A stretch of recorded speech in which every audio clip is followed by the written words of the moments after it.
વંદે વંદે ભારત માતા કી જય ભારત માતા કી જય ભારત માતા કી જય નારી જાગેગી आगे लिखिएगा बोलो जब जागेगा नारी जागेगी जब जागेगा नारी जागेगी जब जागेगा जो बरोबर हम साथी नहीं આવતો તમે જો ઊંઘી ગયેલા લાગે નારી જાગેગી જબ જાગેગા નારી જાગેગી જબ જાગેગા ઓમ શાંતિ વિચાર આપણા માટે સ્પેશિયલ એક દિવસ 365 દિવસની અંદર એક દિવસ આપણા માટે અને એક દિવસ માટે આપણે બધા ભેગા થયા છે વિશ્વ કલ્યાણકારી પરમપિતા પરમાત્માના આદરણીય બા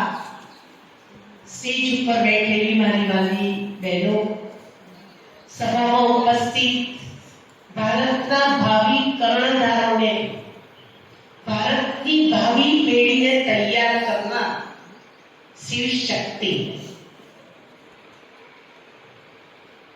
આપણા પહેલા એક વક્તા જે સ્કૂલમાં ટીચર છે અને એ ટીચરની મેં લાગણી જોઈ દિવ્યાંગ બાળકો વખતે આપણા તાલુકાના 22 ગામડાના લોકો અહીંયા ભેગા થયા હતા 250 લોકો હતા નાના છોકરાઓ એને દારૂખાનું કંપાસ પેન પેન્સિલ બધું આપવાનું તો દરેક બહેનોએ સર્વે કર્યું હતું જે બહેને સર્વે કર્યું એનું ગ્રુપ અલગ તો આ બહેનનું ગ્રુપ અલગ હતું એમાં લગભગ 45 બાળકો હતા એટલે આખું ગ્રુપ ઊભું થાય એટલે પેલી બહેન એના તરફથી એના પોકેટ મનીથી એ બાળકો માટે નોટ પેન લઈ ગયા તે વખતે મેં જોયું કે લાગણી દાતાએ દાન કર્યું હતું પણ એક્સ્ટ્રા જે ટીચર હતા એમના સ્ટુડન્ટ હતા જ નહીં કે 22 ગામમાં જે દિવ્યાંગ લોકો હોય એ લોકોને સર્વે કરીને ભેગા કરેલા 40 બાળકોને પોતાને ડાયરીને પેન આપી એને માં કહેવાય આજ માનું બિરુદ આપ સૌને પ્રાપ્ત થયેલું છે અને એ બિરુદને આપણે વધારે શોભાયમાન બનાવવા માટે ખાલી આંતરરાષ્ટ્રીય વુમન ડે પર ભેગા થઈ સંકલ્પો કરી લે નારા બોલાવી લે થોડું પ્રવચન કરી લે થોડા ફોટા પાડી લે પતી જાય આજથી જ મારા ઘરને સંપૂર્ણ સ્વસ્થ બનાવવું છે સંપૂર્ણ મજબૂત બનાવવું છે મારા ઘરનો એક પણ મેમ્બર ક્યારેય પણ દુઃખી ના રહે મારા ઘરની અંદર દરેક લોકો પ્રેમ આનંદ સુખ શાંતિ અને સમૃદ્ધિથી જીવે એના માટે મારે કંઈક એવો ઠોસ પ્રોગ્રામ કરવો છે કે જે હું સ્વસ્થ રહું મારો પરિવાર સ્વસ્થ રહે મારું કુટુંબ સ્વસ્થ રહે મારો સમાજ સ્વસ્થ રહે કેમ કે આજકાલ તંદુરસ્ત રહેવા માટે ડોક્ટરો જ્યોતિષ લોકો પછી અલગ અલગ આયુર્વેદિક ડોક્ટરો નેચરોપેથી વાળા ફિઝિકલ બોડીને તંદુરસ્ત રાખવા માટે કેટલી મહેનત કરી રહ્યા છે પણ ફિઝિકલ બોડી જે બીમાર થાય છે અને જે દુઃખી થાય છે એનું કારણ શું છે આપણું મન છે એક વખતે એક દવાખાનાની બહાર બોર્ડ માર્યું હતું એ બોર્ડમાં એવું લખ્યું હતું તમારે ફરીથી ક્યારે દવાખાનામાં ના આવવું હોય તો 5 દવા લેજો કેટલી દવા 5 દવા પહેલી દવા ભૂલતા શીખો અહીં બહુ બધું કરી રાખીએ છીએ અહીંયા બેઠેલા કોઈ એવા નહીં હોય કે જેણે નહીં કર્યું હોય પરમપિતા પરમાત્માના મહાવાક્ય હોળી પર ભગવાને બહુ સરસ વાક્ય બતાવી. બીતી સો બીતી, બીતેલી વાતોને ભૂલી જાઓ જે તમારા સંબંધોને બીમાર કરે છે. તમારા સગા સંબંધીઓ તમારાથી દૂર થઈ જાય છે. કોરોના વખતે જેમ કોઈ નજીક નતા જતા ને, એમ વીતેલી વાતોને યાદ કરવાથી આપણાથી બધા શું થઈ જાય છે? દૂર થઈ જાય છે. આપણી નજીક નહીં આવતા, આપણે નજીક લઈ આવ્યા છે. અહીંયા ભરેલું આજે ખાલી જજો, અહીંયા કશું રાખશો નહીં. આ મનને મંદિર બનાવી દેજો. ઘર મંદિર પછી બનશે. પહેલું આપણે શું કરવાનું છે? મનને મંદિર. કોણ કોણ તૈયાર છે મનને મંદિર બનાવવા માટે? સરસ સરસ, તાળી પાડો બે. જે દિવસે તમારું મન મંદિર બની ગયું ને, એ દિવસે તમારું મન સુવન. વીતેલી વાતોને ફટ દઈ ભૂલી જશે. જે સંબંધો બગડે છે, ડિવોર્સ લે છે, આપઘાત કરે છે, બધાના મૂળની અંદર વાતોને વારે ઘડી કેટલા લોકોની તો ઊંઘ ઉડી જાય છે વીતેલી વાતને યાદ કરીને. બીજું, માફ કરતા શીખો. બીજી દવા કેવી છે? જે લોકો નમ્ર છે એ હંમેશા સોરી ફટ દઈ કહી દેશે. પણ જે નમ્ર નહીં હોય ને, એને જ આટલા કામનો પાવર છે. આપણા જેવા કોઈ સમજાવવા જાય ને, બેન તમે વચ્ચે ના બોલતા, અમે જે કહીએ છીએ બરોબર છે, નહીં બોલવાનું એટલે નહીં બોલવાનું. પણ ના, આજથી ભગવાનના ઘરેથી આ ટેબ્લેટ લઈ જજો. માફ કરતા શીખી જાઓ. આઈ એમ સોરી. પછી જોજો ભગવાનની તમારી ઉપર વર્ષા થયા કરશે. કોણ કોણ જલ્દી માફ કરશે? આ તો જો. સરસ સરસ, બહુ ફાઇન. અમારી નિર્વાહો માફ જ કરજો છે. અને આપણે તો બધું અંગ્રેજી જે સંબંધો બગડે છે ને, એટલે માફ કરતા શીખો. એના સંબંધો બગડ્યા, એના કુટુંબ બગડ્યા, એનો સમાજ બગડ્યો. લેવાની ભાવનાને પણ લેવા વાળાનો હાથ આમ હશે અને આપવા વાળાનો હાથ. જે આપે છે ને દાતા છે. અને આપણી ભારતીય સંસ્કૃતિ કરાવે છે કે તમે દાતા બનો, આપતા શીખો. સુખ આપો, શાંતિ આપો, પ્રેમ આનંદ આપો, ખુશી આપો, દુઆ આપો. એવું નથી સ્થૂલ ધન આપો. તમે સાડી આપી અમિતાબેનને, 2 મહિના પછી સાડી ફાટી જાય. 5,000 રૂપિયા નીલબાઈ બનાવ્યા, 1 મહિના પછી વપરાઈ જાય. પણ એવું આપો, સુખ આપો. આપણે જઈએ તો એ લોકોને સુખની ફીલિંગ થાય. શાંતિ આપો, પ્રેમ આપો, આનંદ આપો, દુઆ આપો. એક હાસ્ય કલાકાર સ્ટેજ ઉપર આવે ને, હજુ તેને એક્શન ચાલુ નહીં કરી, એ પહેલા તો આખું ઓડિયન્સ કરે. એમ આપણી એન્ટ્રી આનંદ અપાવે, આપણી એન્ટ્રી ખુશી અપાવે, આપણી એન્ટ્રી શાંતિ અપાવે, આપણી એન્ટ્રી દયા અપાવે. આપતા શીખો. ને ચોથી દવા, તમારા જીવનની અંદર સદા શીખવાનો પ્રયત્ન. શીખતા જ રહો. આઈ એમ સમથિંગ ના થશે. જે દિવસે તમે શીખવાનું છોડી દીધું ને, એ દિવસે ઘરનો ટોટાળા ચાલે. ઘણી વખત આપણા બા કે આપણા સાસુ આપણે કંઈક કહે ને, બધું યુટ્યુબ પર આવે છે, તમે એને શું શીખવાડો છો? પરંતુ નહીં. જ્યાં ન પહોંચે કવિ ત્યાં પહોંચે રવિ, અને જ્યાં ન પહોંચે રવિ ત્યાં પહોંચે અનુભવી. અનુભવી આત્માઓથી શીખો. કેમ આપણા પરિવારની અંદર વડીલોનું મહત્વ છે. જે ઘરની અંદર વડીલ નથી ને, એ બેનને બહુ તકલીફ થાય.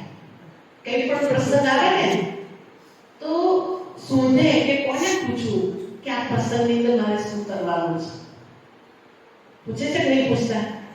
એટલે હંમેશા શીખતા શીખતા. અને છેલ્લું છે મુસ્કુરાના શીખો, હસતા શીખો. હસતા આવડે છે? આવડે છે? તો ફોટોગ્રાફર ફોટો પાડે ને શું કહે છે? Smile please. અને તે કહે થોડી વાર માટે આપણે શું કરે છે? સ્માઈલ કરે છે. અમે એક સેલ્ફી બનાવી છે સ્માઈલની. Life is colourful.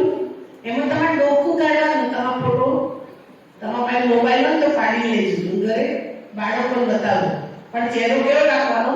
હસતો. અમારા દાદી જાનકી હંમેશા તમારી અંદર કોઈ પણ તકલીફ થઈ, તમને કોઈ પણ પરિસ્થિતિ આવી, તમને કોઈ પણ કંઈ બોલી ગયું અને કંઈ પણ સમસ્યા આવી ગઈ, ચહેરો ચાડી થાય છે. શું થાય છે? પણ આ ચહેરાને હસતો રાખવો હોય તો શું કરવું પડે? આ ઉપરની 4 ટેબ્લેટ લેવી પડે. 4 ગોળીઓ તમારે લેવી પડે.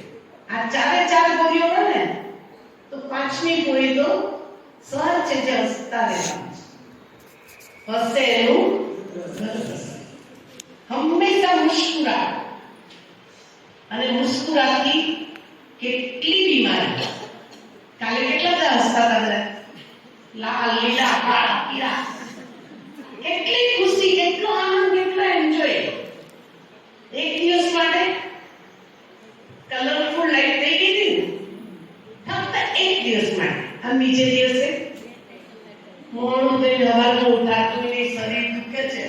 કાલ બહુ ઓળી ગમે એટલે શરીર દુખે. કદાચ આપણા ઘરમાં આપણા બાળકને કેવી રીતે પૂછા કરે પીએ, આજે ઉઠાશે. એક દિવસ કલરફુલ લાઈફ કઈ એન્જોય કરવા. આપણી જિંદગીને એન્જોય છે. અને આનંદ ગરબો વર્ષો પહેલા નીકળ્યો હતો. અત્યારે કેમ આનંદ ગરબો નીકળ્યો? કેમ કે બધાને શેની જરૂર છે? આનંદની જરૂર છે. આનંદ, ખુશી અને હસતા રહેવું, આ ત્રણેય વસ્તુ એક છે. કે આનંદમાં આવીશું ક્યારે, ખુશમાં રહીશું ક્યારે, ચહેરો મુસ્કુરાતો રહેશે ક્યારે. અને હસતો ચહેરો તમે જોજો કેટલી સેવા કરશે, બહુ જ સેવા કરશે. અમને શ્રી બાબા હંમેશા શીખવાડે કે મારા વાલા બાળકો, તમે સદા હસતા રહો. હસતા રહો, એટલા હસતા રહો કે આવેલી પરિસ્થિતિ પણ શું થાય? દૂર થઈ જાય. અમે કેટલી વખત હોસ્પિટલમાં 10 કે 15 દિવસ એડમિટ થઈ હતી. અને તે વખતે બોટલ ના ચડે ત્યાં સુધી ખુરશી બેસવું. એ ડોક્ટર આવે એટલે મારા જોડે રહેલા હોય ને, બેન સુઈ જાઓ, તાકે હું પેશન્ટ નહીં. એટલે કહેવાનું બહુ શું છે કે ઘણી વખત પેશન્ટની જોડે આપણે પેશન્ટ થઈ જઈએ છીએ. કોઈ દુઃખી થાય છે તો આપણે દુઃખી થઈ જઈએ છીએ. પણ ના, આજથી હંમેશા 24 કલાક, અડધી રાતે કોઈ આપણો ફોટો પાડે ને, કદાચ શરીર છૂટી જાય ને તો કોઈ આપણી અરજી પર ફૂલ મૂકવા ને તો હમણે બોલે એવા જો નસતા શરીર છૂટી. આવું સરસ જિંદગી જીવવાની છે. પરણ જિંદગી નહીં જીવવાની. પરણ જીવ્યા તો દુઃખી થશે. પણ હસતા એટલે પિક્ચરનું એક ગીત છે, એમાં તેજલબેન બગાડશે. તેજલબેન ગીત ગાશે, હસતે હસતે કટ જાય રસ્તે. હા, અહીં ડાન્સ કરવાનું છે. ના, અહીંથી માતાઓ બોલાયું છે. પછી તૈયાર આવ્યું. ઓમ શાંતિ. એટલે આ 5 ટેબ્લેટ્સ, 5 દવા જે બેન લઈ જશે ને આજે, એનું ઘર સંપૂર્ણ સ્વસ્થ, એનું શરીર સંપૂર્ણ સ્વસ્થ. હું તમારા સામે પ્રેક્ટિકલ એક્ઝામ્પલ છું. પેરાલિસિસ થયેલો 72 કલાક ડોક્ટરે કહ્યા હતા, 5 દિવસ આઈસીયુ થી બહાર નીકળ્યો, આખો ભાગ રહી ગયો. અત્યારે કોઈ મને કહે કેમ કે 5 ટેબ્લેટ રોજ લો છો, તમારે અસે બીમારી પર શું થઈ જશે? દૂર થઈ જશે. કાલે મેં વાંચ્યું કે બીપી કોઈનું એમને ન થતું. બીપી વધવા પાછળનું કારણ પણ ટેન્શન છે. જે ખુશમાં રહે છે ને પછી બીપી ચેક કરે છે તો સદા હસતા રહે છે. એટલે હસતા હસતા આપણે રહીશું તો આપણે બધાથી એકદમ ખુશ, આનંદ અને પ્રેમથી ભરપૂર રહીશું. તો આજનો દિવસ આપણે સાંભળવાનો દિવસ નથી. આજનો દિવસ કંઈક લઈ જવાનો દિવસ છે. આપણા ઘરની અંદર આ 5 ગોળીઓ લઈ જજો. સાથે સાથે 2-3 વસ્તુ આપું છું તમને, એ પણ લઈ જજો. એક તો રોજ વહેલી સવારે ઉઠવાનો પુરુષાર્થ કરજો. નારી એને કહેવાય સૂર્ય સ્નાન નહીં પણ તારા સ્નાન. આ બાળક પૂછો કેટલા વાગે ઉઠે છે? લંડન કે અમેરિકાથી આવ્યા છે, ખૂબ મહેનત કરે છે, પૈસો કમાવાની જરૂર નથી, પણ તે છતાં રાતે વહેલા જે સૂએ વહેલા ઉઠે, વીર બળ બુદ્ધિ ને ધન વધે, સુખમાં રહે શરીર. બળ વધશે, બુદ્ધિ વધશે, ધન વધશે, સુખમાં શરીર. બીજું કે નાઈ ધોઈ પરવાની ભગવાન અગર દીવો કરવાનો ટાઈમ ના હોય તો કમસે કમ એક અગરબત્તી કે જેનાથી આપણા ઘરનું વાયુમંડળ શુદ્ધ થઈ જશે. અગરબત્તી કેમ કરવાનું? કે વાયુમંડળને શુદ્ધ કરવા માટે. ત્રીજું કે આપણા બાળકોને સંસ્કાર સારા આપવાના. એના ખાવા પીવા ઉપર જેમ ધ્યાન રાખો છો, કારેલાનું શાકમાં છોકરો ના ખાય એટલે માટે બટાકાનું શાક તો બનાવવું જ પડે ને. અમારે તો બધા 2 શાક હોય. કેટલું ધ્યાન રાખો છો? મોટું ધ્યાન સંસ્કારનું છે. જે માએ પોતાના બાળકને સંસ્કારમાં ધ્યાન આપ્યું છે એ માં ક્યારે દુઃખી થતી નથી. એ માં હંમેશા સુખી રહે છે. કેમ? કે સંસ્કાર આપે છે, સંસ્કારોનું સિંચન કરે છે. તો આ 3 વસ્તુ તમે ઘરે લઈ જજો.